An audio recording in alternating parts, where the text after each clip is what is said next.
All right, folks, welcome back to Concept Pending. It's the Heroes and Villains podcast, where today, again, I'm joined by Kirk and Mason. Guys, today we're going to be doing a little quiz, a little pop culture pop quiz. All right. So screwed. Yeah. It will be 0 to study. No studying occurred. So here's what we're going to do. There are going to be 6 categories. We're going to take turns, and you guys can choose. All right? Okay. Now, on Jeopardy, right, what they would do is they would say, whoever got the last question right gets to choose. Probably just alternate. Okay. Right? So why don't you guys rock, paper, scissors real quick, and the winner... Do you go on shoot, or do you go on, do you do rock, paper, scissors, shoot? Shoot. Okay. Yeah. All right. Rock, paper, scissors, shoot. All right. Okay. All right. I won. No, I didn't. Kirk. All right. Hit me. Your categories are comics, science fiction, video games, No. martial arts cinema, tabletop games, classic monster movies. Let's go ahead and hit me with video games. All right. Martial arts movies.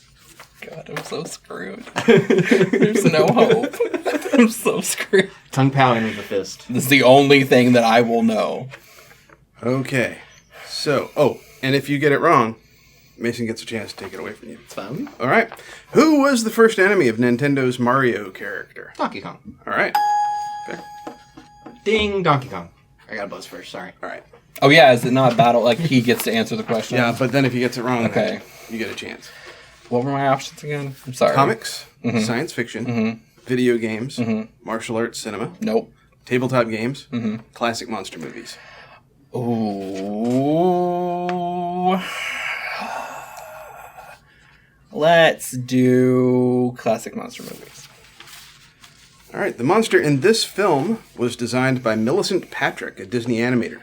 In the years since its release, this movie has influenced countless other movies, including films such as Cabin in the Woods and The Shape of Water. Oh, Monster of the Lagoon. You wanna try? Or is that your final answer? Wait, hold on. Monster of the Dark Lagoon, Monster of the Black Lagoon. Black Lagoon. Okay. So here's what I'm gonna say. If you can get closer, we'll give you the It point. was the creature of the Black Lagoon. Yes. Damn it! I was trying to tell you, I was like, it's Black Lagoon. Okay.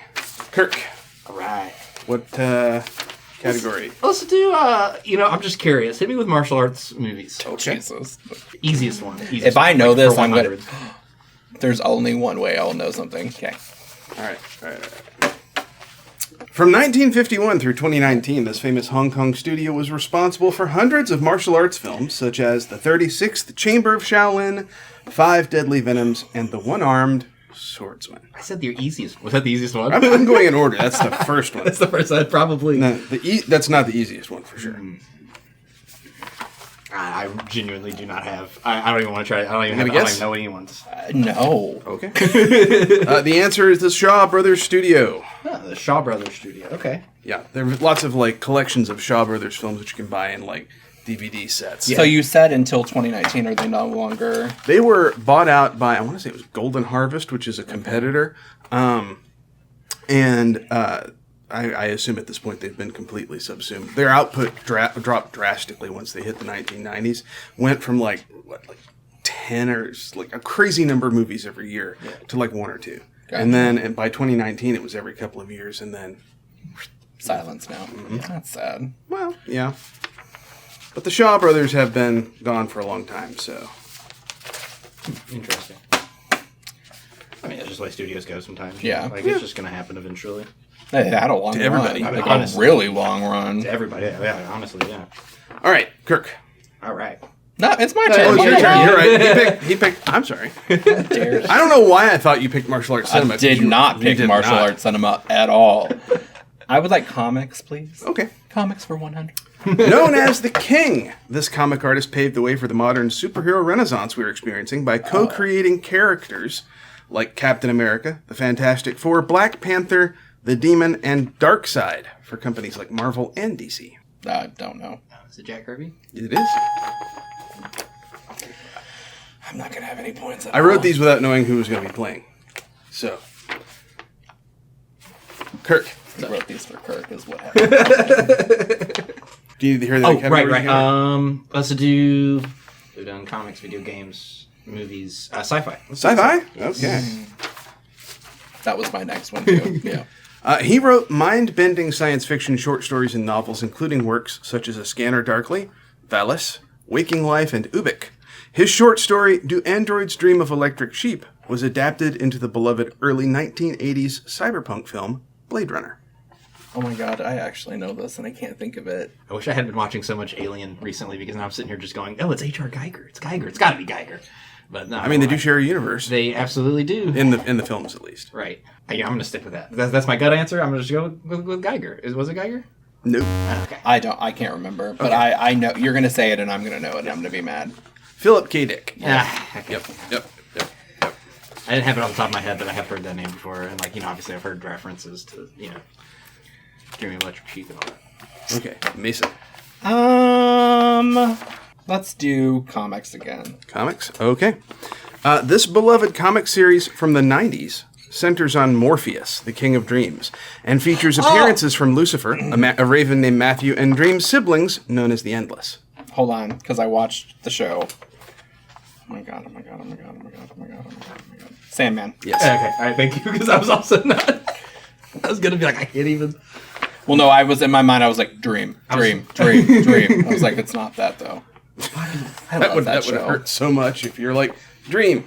Nope. We're getting another season of that, aren't we? Yes, we are. Yes. All right. Kirk.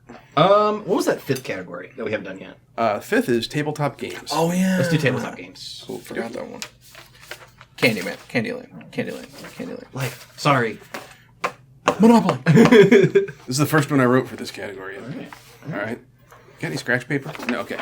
In a basic set of D&D polyhedral dice, which is 7 dice, if you count up the sides on all of the dice, how many sides do you end up with?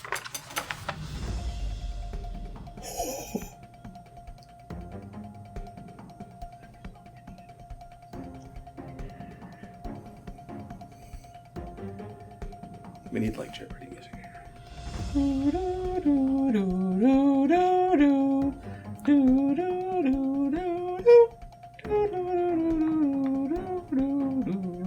This is like doing Nerd Factorial. It's like... I'm short of dice. I added up to 52. Yeah, no, would never gotten there. 20? Apologize for the dead air. I'm sorry. You're okay. Do the math out loud. Fine. I'll do the math out loud. All right. There's a 20-sided dice, a 12-sided dice, Yes. So 32. Mm-hmm. There is a 10-sided dice. That makes 42. Mm-hmm. There is a D8. That's the one I'm missing. D8. So that's 50. D6 is 56. Then a D4 would be 60. Okay. Guys, my final answer is 60. I have a better answer. All right. 62.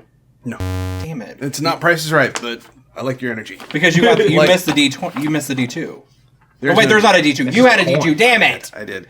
However, in a standard set of polyhedral dice, the answer is not 60. It is 70 because there are 2d10. There are 2d10s. You're We did right. learn about that. Damn it. I didn't think I've about bought all those that. little, you buy the little plastic containers of dice you can get out of those little shops, and I know for a fact they all have. All right. No, go back to that one. I want more. Oh, you want One another? more tabletop. Okay. Chainmail is a tabletop war game focused on fantasy armies fighting one another. Created in the early 1970s, Chainmail formed part of the basis for what enduring role-playing game? Dungeons and Dragons. Yes. Yay! The last episode did something good. I learned. Hell yeah. All right, Kurt. What's up? It's your turn. I don't know why I said what's up. I'm just here to have a good time, apparently. As are we all. Let's see. Who's sci-fi again? Sci-fi? Yeah, Alrighty. I am intrigued by this so one. far with those questions. There's so many things that could fall into this that, I am curious where he's going to go. It's a really broad category, right? Very broad. Yeah. Honestly, comics is broad, too, to be honest with you. Yeah. if we do this again, I will probably narrow things down a lot more. So I just didn't want to. I wanted to keep it broad so that like it wouldn't be like too deep a dive. Anyway, Yeah, well, so far so good, man. I'm loving these questions.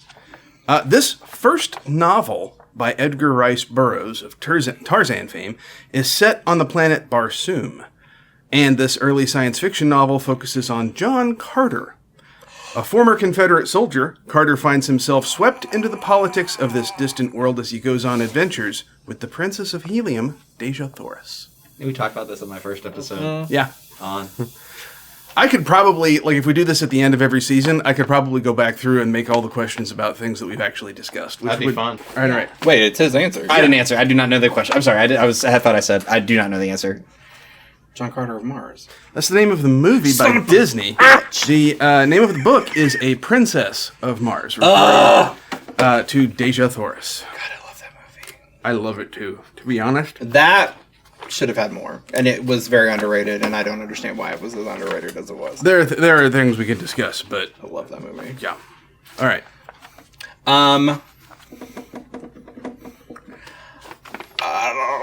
Comics. Comics? Okay. Your funeral. No, I mean, Honestly. this wall-crawling superhero was created for comics by writer Brian Michael Bendis and artist Sarah Pichelli in the pages of Ultimate Spider-Man. Yeah. Is it just Spider-Man? No. Venom. No. Okay. It is Miles Morales. It is. Oh! I do love Miles. Without the late Peter Parker, Miles Morales is here to take over. Yeah. All right, Kirk. It's up. Video games. Video games. Oh, that was the category I couldn't remember. Okay. All right. What was the world's first commercially successful video game? That's a good question. So I like to think it was a good question. I really like. Well, it's the thing. So there's. So I think I know. My brain immediately goes to Pong, Damn it, that was what I was going to say. but due to the fact that I don't know how many years after Pong came out, there was the massive video game crash. E.T. basically destroyed the video game market Right. back then. Thank you, angry video game nerd. Have you been to the Video Game Museum up in Frisco? No, I've been meaning to. It's really good. I've been It's meaning fun. to, honestly. I hope they have like ET copies that they resurrected out of the land. Not that I recall, but it'd be awesome. That would be pretty cool, right?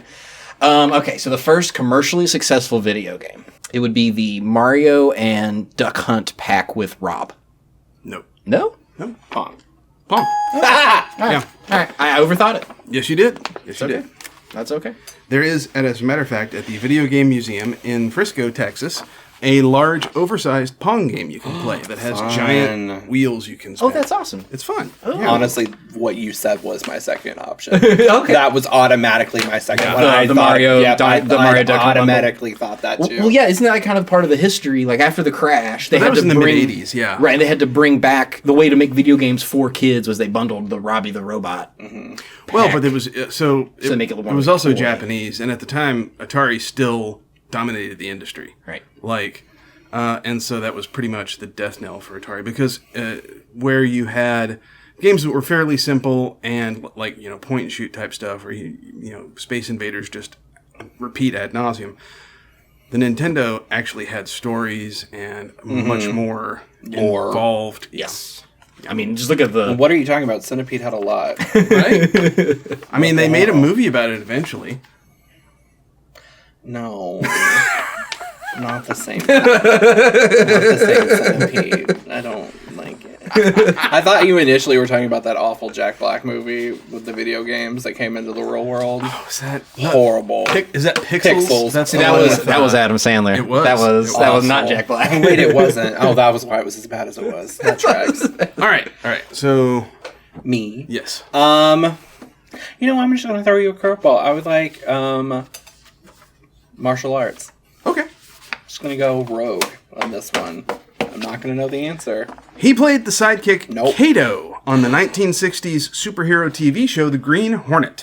When this show was exported overseas to Hong Kong, it became known as The Kato Show, which led to this star making his first kung fu film, The Big Boss, in 1971.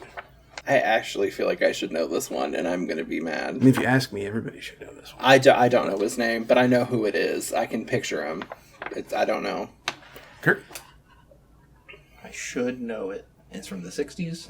It's not going to be the one really big martial art actor that is current that I know.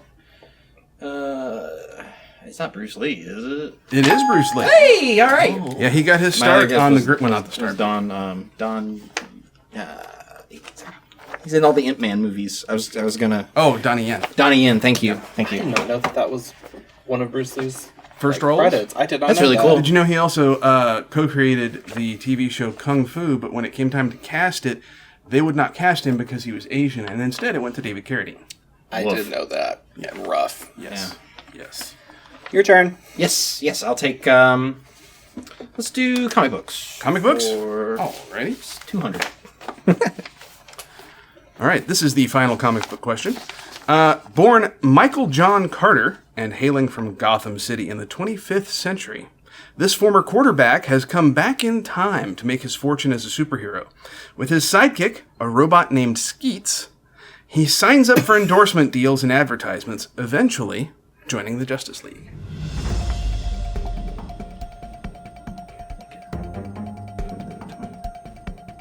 Ooh.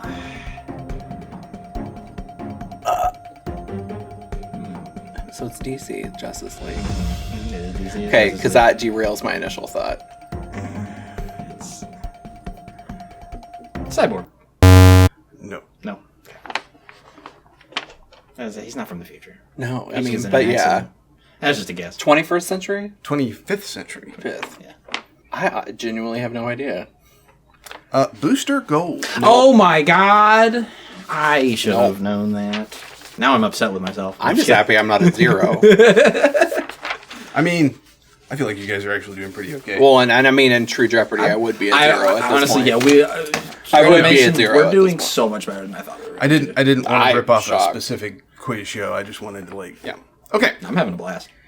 All right. So Video games. Video games. All right. I hope it's Centipede. I'm going to die. Oh, Wharf Rocker. Shang Tsung is the main villain of what extremely popular 1990s arcade game? Mortal Kombat. Yes. Oh my god. Hell yeah, brother. Nailed it. I do love old game. I do love old video games. They're This makes fun. sense that I understand them. Do we have any more game questions? We have one. Hit me. A farming simulator game developed by Eric Barone that is based in part on titles like Harvest Moon. This game is frequently cited as a leading example of the cozy games style of video game. Stardew Valley. Yes. That was what I was going to say too. Easy. That was a good one. Monsters. Monsters? All right. Yeah, we forgot about that one. Yeah, Oh, we yeah. completely. I almost wore my completely Frankenstein shirt today. I do love monsters. I should have. This recent horror film is described by the filmmakers as a loose adaptation of Dracula's Daughter, a classic Universal horror movie that is a sequel to Dracula. This recent Is described as a loose adaptation. Abigail. Yes. Nice. I've only seen clips on YouTube. Abigail is a lot of fun. I have enjoyed the clips I've seen. That came out last year, right? Or so. this year? It's still weird to me that the guy who was Very Beast in recent. Beauty and the Beast was in that. Fair. He was, Dan, whatever his name is. Okay. He was the one that turned into a vampire. Dan, shoot. Because he was in Downton Abbey and Yeah. was a main character in that, and then he quit Downton Abbey to do Disney and thought he was going to blow up after that, and then he, And now he's basically a character actor. which is so sad, depressing. All right. You're up. I'm up. Monsters. Monsters. All right. I like the monsters ones actually. What classic horror film from the 1950s, starring Kevin McCarthy, has been remade 3 times? Most recently as a film, starring Nicole Kidman and Daniel Craig. Not the AMC commercial. Oh my! Shut up. No, We're family here. What is it? it's something like that. love her. They're great. Oh my god, I love this movie, and I'm struggling right now, really hard to think of what it is. Oh my god! It's been remade 3 times. Most recently. Okay. All right. I'm gonna guess The Invisible Man. Incorrect. No, that was with what's her name from The Handmaid's Tale. Yes. which is actually a very, very good version of Invisible Man. I heard it was good. So, in my mind, and I know this is not the answer, so don't count this as my answer. In my mind, I keep on wanting to say Contagion, and that's not it. And I know it's not. But that is all that I can think of. And then the other one that I keep on confusing with it is like 28 hours or 24 hours later, or 28 with the 28 hours ones. later, and then days later, and then months later. And now we're getting the new one. The years later. Which I'm very pumped for. And Cillian Murphy's coming back. I know, I love him. Because this movie is about the aliens that are like policing the humans, and like they're doing it like it's an invasion that's like very quiet invasion. I don't know. Well, that is the name of the one with Nicole Kidman and Daniel Craig. Wow. Oh, is it Invasion of the Body Snatchers? Yes. Oh, those Body Snatchers. Okay, I didn't realize we had. Yeah, because the one with Nicole Kidman was Invasion, right? Mm-hmm. Okay. Ooh. I was like, I thought that was it, but okay. Ooh. All right. Fuck yes. So, honestly, my next guess was War of the Worlds. Oh, But great movie, and the like show that they made, the British one, so good. Honestly, I've listened. So the original radio recording is on Spotify. You just go back and listen to it. It's awesome. It's like really great to listen to. Like, but you're up. Didn't I say monsters? I said monsters as well. Okay. What do we have left? Let's see. We have monsters, science fiction. Do science fiction. I'll just stop you there. Okay. Alrighty. Though known for books turned into movies such as Jurassic Park and Sphere, this author was also an accomplished director and screenwriter with such movies as The Great Train Robbery Yes! and Westworld, to his credit. Michael Crichton. Correct. I could have gotten that one. One of my favorite authors. Really? I love him. Well, Jurassic Park's my favorite movie of all time. And like all of the renditions of it, I've read the book like 3 times. I've read the second book like 3 times. Yeah. I read the one, it's not Strain, it's the one with like the monkeys. Congo. No. Yes. That one has monkeys, but is it No, it's not that one. There's the one where like they're in a lab and it like some disease gets out in the lab. Now we're back to 28 days and it like later. reminds me very much so of like the initial Planet of the Apes, but it wasn't. It's not Sphere. I know what you mean. It may be Sphere. Sphere's underwater and they find a sphere, right? Yeah. Okay, but you know what I'm talking about. Yeah. Great Yeah. books. Love him. Sphere's like a slower, more boring version of The Abyss. Oh, sad. Yeah. Yeah. You're up. I am up. Hit me with the categories, like what we have left. Okay, science fiction, video games, tabletop games, and classic monster movies. We're done on comics already? No, we have 1 comics left. No, we are done on comics. Okay. I'm mistaken. I will take tabletop games. Tabletop games. Alrighty. What famous war game features fantasy armies skirmishing in an endless war set in a futuristic sci-fi setting, populated with species such as Necrons, Eldari, Tau, and Chaos Demons? That's Warhammer. 40K. I literally was over here like, Settlers of Catan. But then you said future, and I was like, not Settlers of Catan. Future Settlers of Catan. Yeah. Settlers of Catan 2077. There we go, right? Monsters. Monsters. All right. This is our last Monsters, right? Yep, this is the last one. This actor is most famous for playing Lawrence Talbot, the Wolfman, on screen for Universal Pictures. His father was known as the Man of 1,000 Faces and was notable for starring in a great number of horror movies as well. Yeah, I don't know. I don't know this one. I do not either. I'm intrigued too now. Lon Chaney Jr. No. His father, Lon Chaney, was known as the Man of 1,000 Faces. I didn't know that was Quasimodo his and the father. Vampire. That's interesting that that's his father. I didn't know that. Yeah. I was really expecting a Nosferatu question of this, I'm going to be honest with you. In my mind, Nosferatu was coming up, and it didn't. We could totally get into some German expressionism if you want. I also have one that if it doesn't come up on martial arts, we're going to have words after this. Video games. Video games. Alrighty. Oh, wait a minute. Oh, we're out of video games too. Oh, no, sad. Yep, comics and video games. So that means we have science fiction, martial arts cinema, tabletop games, and that's it. All right, martial arts cinema. Okay. You guys start hacking down on the categories, you know? Can't keep avoiding them. Based on a Chinese novel from the early 1940s, this Ang Lee directed blockbuster featured a who's who of Hong Kong action stars. It follows the exploits of Jen, a martial arts prodigy, and Li Mu Bai, a famous master swordsman. At the center of the story is a powerful 300-year-old sword called the Green Destiny.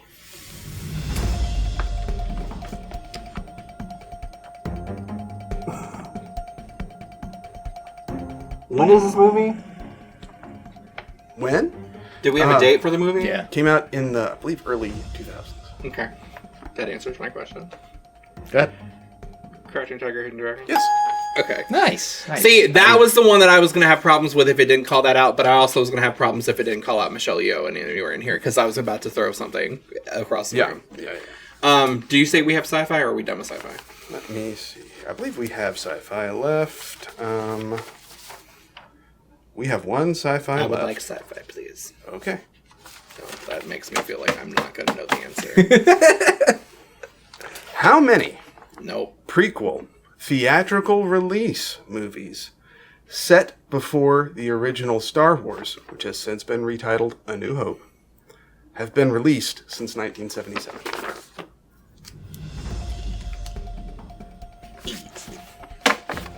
Repeat it. I'm sorry. Absolutely. How many prequel theatrical release movies set before the original Star Wars have been released since 1977?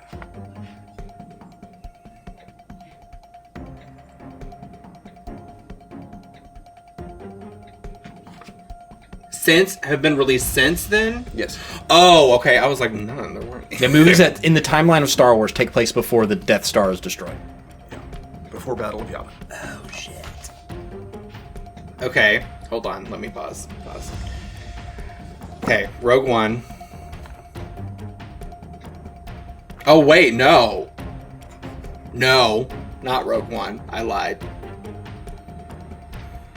Or am I not lying? Before the first three? Yes. I'm just gonna give this one to you. I can't do math in my head or years. I'm so bad at this. Oh, yeah, I mean, I'm gonna say 5. Okay, that is incorrect. Okay. So we've got Phantom Menace, we've got Attack of the Clones, we've got Revenge of the Sith. There is Rogue One, which is a prequel, takes place before A New Hope. There is the Clone Wars TV show, or the Clone Wars movie. There was an animated Clone Wars movie. Shit, 5. are we including that? I mean, it takes place in this timeline. Solo takes place before. That was the one I was thinking. Trying to make sure that I haven't missed any. Because it's a I mean, like it's... If it's not what he says, if it's not 6, then I think I have the answer. The Christmas special doesn't count. That happens. Damn it! That was what I was going to say. Well, no, that's the thing. The Christmas special takes place after the events of Episode 1 or Episode 4. But also, it's not theatrical release. It is not theatrical release. I'm gonna stick with 6. My answer is 6. 6 is correct. All The right. Ewok movies weren't theatrically released either. No, they were not. They were made for TV. Those were the ones I was going to say. But are the animated Ewok movies? Are those prequels? I Oh, no, there were No, live I'm action talking the Ewok live action movies. Ewok. Oh, I'm sorry. Well, I mean, but those were prequels. No. No. Oh, I thought okay. they were initially, but they're not. Okay. All right. I'm up. Yes, sir. Wait, isn't? Yes, it is. I don't know. Yeah, you asked for the Star Wars. Yeah, you got the Star Wars question. Okay, I will take tabletop games. Okie dokie. What genre is the storied tabletop role-playing game Call of Cthulhu designed to emulate? What game like? What genre of story is Call of Cthulhu designed to emulate? Oh, it's like a murder mystery, isn't it? No. It's not. Okay. War games, right? No. No. Horror. Oh. Yeah. Cthulhu is a giant monster. And Right. it's Well, yeah, it but is I the thought most it was popular based horror on- game on. I thought it was based on the war game. Never mind. You're right. Though. No, I thought honestly, but I mean, yeah. No, okay. You're right. Murder mystery That is makes more dumb sense. answer for sure. No. Nope. No. Well, I mean, like, It's not your bailiwick.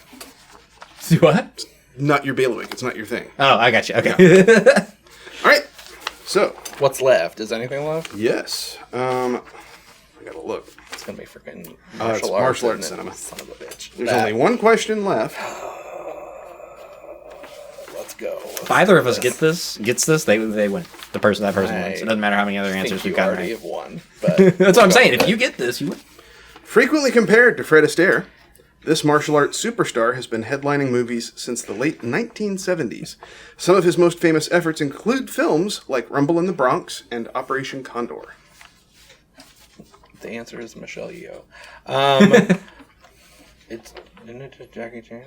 It is Jackie Chan. I was like, Jackie Chan. Oh, there's Jackie Chan. All right, so that is first round. What? Final round is next. Okay, so let's do a little math. All right. Oh God! I didn't know we had a final round. I thought it was just over, and I lost by Hell 5. yeah. So Mason, you got 10 right. What? What? Kirk, you got 11. Kirk, you got 3? Maybe No, 2? you got more than me. 8. What? Dude, look at you! Were you over there taking notes too? He walks in before Sarko and he's like, I'm not gonna get it. No, I mean, I'm genuinely shocked. Okay. I just got hustled, honestly. I don't know how put I money got. down on this I don't episode. know how I got 2 of the martial arts ones. I have no comprehension of how that nailed it. happened, because that should not have happened. I don't know anything about that at all. So here's what we're gonna do. First thing first. On your sheet, Put your first and last. write down how many points you've earned you would like to wager. Oh, can I hear first the question? Yes. Okay. Which came first? So we have a list of characters, 2 characters at a time, and one by one we're going to go down the list. Okay, and you're going to say who was created first. Now I don't mean who showed up in a movie. You mean from like straight up Very first appearance in anything. Okay. Yes. Sure. Mm-hmm. Okay. Yeah, I got you. I am. How many are there? Rounds. So there are 10 of these, Okay. but it's whoever gets the most of them correct wins this round. Okay. Okay. And so now I need to tell you how many points, right? Just write it down. So it's this is part of the whole Okay. strategy. All right. So now what we're gonna do is you're gonna write down your answer. Mm-hmm. Don't let the other person see it. Not that I think either of you guys are gonna cheat. I don't even I so that legitimately don't you even can think I both can see answer. that far over Okay. there, so. All right. Who came first? Buck Rogers or Flash Gordon? Oh, you just want me to write the answer. I don't know what I'm doing. I'm sorry, guys. I just got so excited with this pen. It is so cool. Christian, this is the coolest pen ever. All right. All right. Mason, what did you put down? I put Buck Rogers. I put Flash Gordon down. It is Buck Rogers. All right. I put that because I didn't know who it was.